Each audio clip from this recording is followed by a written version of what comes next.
Shua Tov, everyone. Welcome to video number 39 in our WhatsApp story group. I translated this story from the popular Hebrew weekly Sikat HaShavua, and I sent it to my mailing list 19 years ago. Subsequently, I included it. It was first published in Far Chabad English magazine, which is now defunct, and subsequently I included it in my first book, Saturday Night Full Moon. And there it's entitled Reserve Chair. It's been updated with some details from the Weshetsky family. That is, Rabbi Michael Weshetsky of Far Chabad in 1957 was in the States working as a fundraiser for Ezras Achim, an organization American organization that sent food packages to Jews in Russia, which was very difficult at that time with kashrut and with Shabbos observance, which cost them jobs. So at this point he was making the rounds of synagogues in the New York City area, and on this day he was in the Bronx, and he went into a certain shul where he was told he would get a friendly reception from Rabbi Rabinovich, as the Russians pronounce it. He entered, and the shul was empty except for one older person who was sitting in a pew on the side, deeply engrossed in a volume of Talmud.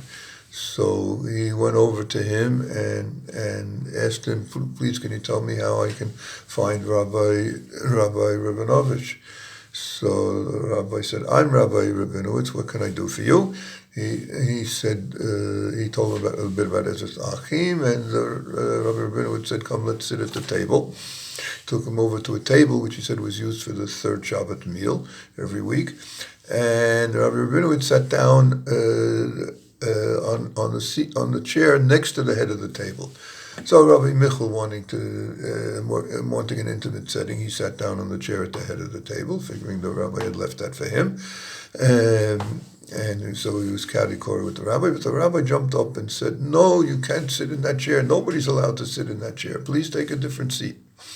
So he did, but he was quite astonished. The Rabbi Rabinowitz could see he was quite astonished. So he said, I know you're puzzled about why I don't let anybody sit in that chair. I'll tell you if you're interested, but it's a long story. But I see that you're a Lubavitcher, so if I'll be happy to tell it to you. So Rabbi Michal was very happy to hear the story, and Rabbi Rabinowitz began. And he told him that he was born in Poland, and when World War II broke out, he managed to flee and across the Polish border with Russia. And there, after a while, he hooked up with a group of Lubavitchers, a traveling group of Lubavitchers who were trying to get to Samarkand in Bukhara. And he was very impressed with their observance of Torah and mitzvahs, and with Mesiras Nefesh, and their devotion to their Rebbe, the Rayatz, the sixth Lubavitcher Rebbe, Rabbi Yosef Yitzchak Schneerson. So after the war, after drifting from place to place for quite a while, he eventually ended up in the United States, in New York. And he figured, since he's here in New York, and he was so impressed by that group of Lubavitchers, he should go to visit the Rebbe Rayatz. And that was arranged. And when he had his private audience with the Rebbe Rayatz, so he told him about that he had traveled in Russia with a group of Lubavitchers on their way to Bukhara. The Rebbe wanted to know as many details as he would tell him, very specific details about each one by name. And when Rabbi Rabinowitz concluded by telling him how difficult the situation was for the religious Jews in Russia, so the Rebbe burst into tears in front of him. After, he asked Rabbi Rabinowitz, "What are you going to be doing here now that you're in America?" So he said, "Well, I've always been a rabbi. I've had But in America they don't seem to need old-fashioned rabbis like old-fashioned European rabbis like myself. So I guess I'll have to take a job as a factory worker. The Rebbe Rayatz said firmly, no, you must remain in Torah. You should try to find a position as a rabbi, a rav of a shul. Rabbi Rabinowitz accepted the Rebbe's holy advice and began to look for such a position.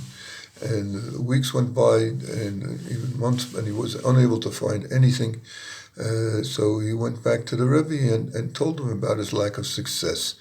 But the Rebbe spoke to him strongly, encouraged him, said you must be determined, you must search more, search harder. And so he accepted what the Rebbe said, and he began looking again.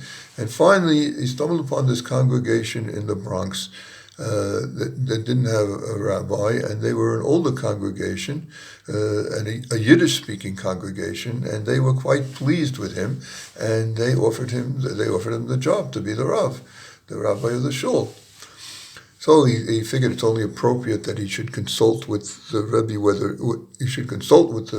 Rebbe Rayatz about the job, since the Rebbe had pushed him about it. So he traveled again to Brooklyn and told the Rebbe about the offer and the congregation, and he asked him if he should accept the job.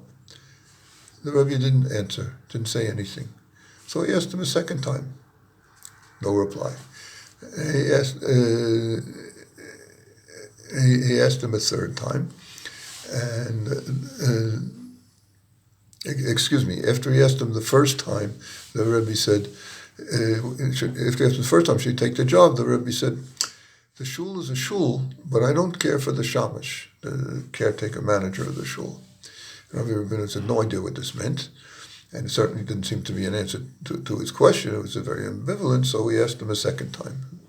And the Rebbe didn't answer, and he asked him a third time, and again the Rebbe said, the shul is a shul, but I don't care for the shamash. But then he agreed that Rabbi Rabinowitz should take the job.